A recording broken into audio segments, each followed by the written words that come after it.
So I look back at my life as just how my life has been unfolding. That is more, my steps are ordered than me ordering my steps. In the 70s, believe it or not, Rastafari was a thing, so I wanted to become a dread. So everything back then was Rastafari and a red, green and gold belt, and a lot of what happened in schools now used to happen in school then. It was just different. Because I remember my belt, one side of my belt was down here, going to school. By the time you reach school, you have to fix up yourself because you can't go in school like that. But it was a Rasta thing until my mother got it out of me.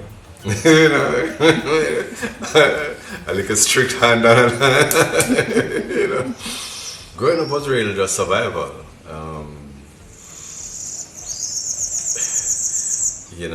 It's hard to say I didn't realize that I was poor, and maybe because I never had the rich people around me. So I don't know. So this is the situation, so this is just a situation. So there was nothing to compare it with. I never had a television, so things from the outside would be coming in because I don't have a TV. So I failed common entrance at Solofield, and I went on to the grade 9 achievement test, and that is, I was successful in that. So when I went to Calabar in third form, not in first form. So when I went to work at Broadway, Lynn and Quilty. So I saw the job advertised as an accountant clerk, and I applied for it. Got the interview, got called for the interview. And if my interview was, say, 10 o'clock, I got there at 9:30. And while waiting, they had a person before me. And the supervisor, what turned out to be the supervisor, she came out and said, "You're here for an interview?" I said, "Yes." And she said, well, the first person we interviewed, we decided to give him the job, so we're not interviewing anybody else. So I said to her, "Boy, I can't go home." So what do you mean I can't go home? I said, "I can't go back home without a work." She said, "Okay, follow me." And she walked out of the office and walked on to the warehouse, and she said, "Well, we have sheets to pack, we have boxes to pack up. That's the work." I said, "Yeah." And I said, "Sure." From Broadway, I went to a company, AF Patents Limited. I was downtown on Tower Street. And a mix-up driving Mr. Pattinson around. So I was his driver and learning to sell chemicals because he was in the manufacturer's representative and commission agency business, chemical business. So in going out with him and taking him to his appointments and driving him around and so on, I started to learn about this thing. I remember interviewing with Wincorp, it's a company that owned by Jamaican Brothers. And on the panel, I remember there's this gentleman, Leon Headley. He's no longer there, but he's still alive. After I did well, because I knew the chemical business and I had good exposure, good exposure, international exposure. Mash up the interview. As walking, interview finished, said, okay, I was going through the door, I remember pushing the door and he said, "Hugh, by the way, there's a question." So I turned back and he said, "Why do you want to come and work for us?" And I couldn't answer the question. I really couldn't answer the question. So I asked him to give me some time to answer the question. So I told my friends about interviews that I went on and what happened. And they said, "Why not?" And we started to think about it. They were more the one to lead it. It turned out that Richard's father-in-law, he was a lawyer, right? Still is. And he had a library. So Richard convinced his father-in-law to allow him to use the library for an office. And the arrangement was that they would pay the administrative costs. So they would pay for the lights, the rent, and so on. And I would cover my costs. which is if I had to take somebody to lunch or whatever it is that I wanted to do, I called my cost. They weren't going to cover that.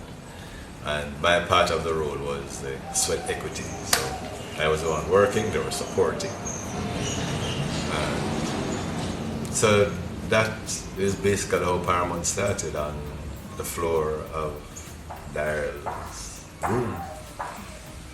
The first year of business, looking back now, I'd say it was rough, but when you're really doing something, you don't, the measure of whether it is hard or is easy wasn't a measure. It was, you had to do it and you just do it. So it's more, I had no choice, really. I don't have no work. Yeah, this is all now I know. So I just had to make it work. If I look back at my life,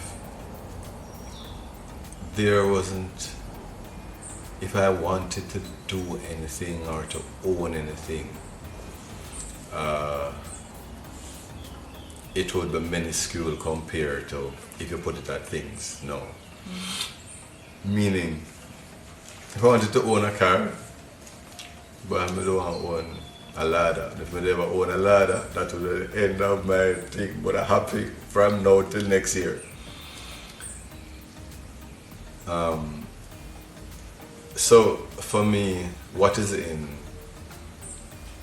the way for you to get it is your way and it's yours, and nobody can get it.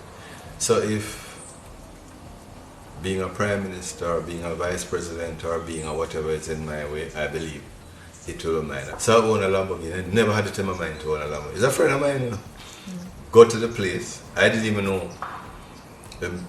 Send a picture and say, so this car, you have a name written all over it. I'm just sure, buy it for me. And then say, alright. Next thing I know, from WhatsApp, and pay down $5,000 on the vehicle. I say, you must know how you're going to pay your feet. And say, you have to buy this car. You have to buy it. So it's not something that I had in mind and I wanted and it's my desire and whatever it is. So I look back at my life as just how my life has been unfolding. That is more, my steps are ordered than me ordering my steps. Speaking about the Lamborghini, how many cars do you have here? No? I don't know, it's bad. These are all you have? How many do you have?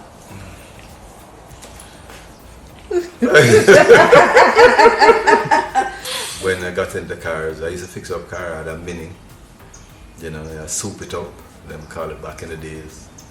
I used to have like an Illman Imp that I got. I didn't buy it. It was, you call it a loaner. I didn't own it, but I fixed it up and had it. So the interest started to build, in the cars. But even these cars, again, it had very little to do with me. My mother is a real simple woman. Barbara said she's a real Jamaican woman. Very simple, and you probably see her walk out here, very simple. She's not into whatever, she's still outside of COVID, but she still walk with the church and take bus. And at one point I was heavily criticized that I have so many weeks and my mother walking. But she liked to walk. That's what she knows. She actually walked from St. Mary to Constant Spring. That's how she got to town. So it's in her blood. I did look at Charlotte, she's a little bit like this. So I just know from her older age she go in church, she can't take so much of that acting, so she wants the driver to church and pick her up. But she walk about, she like her walking. But she's a very simple woman, and in terms of me, I think she understands that whatever is in the way of me,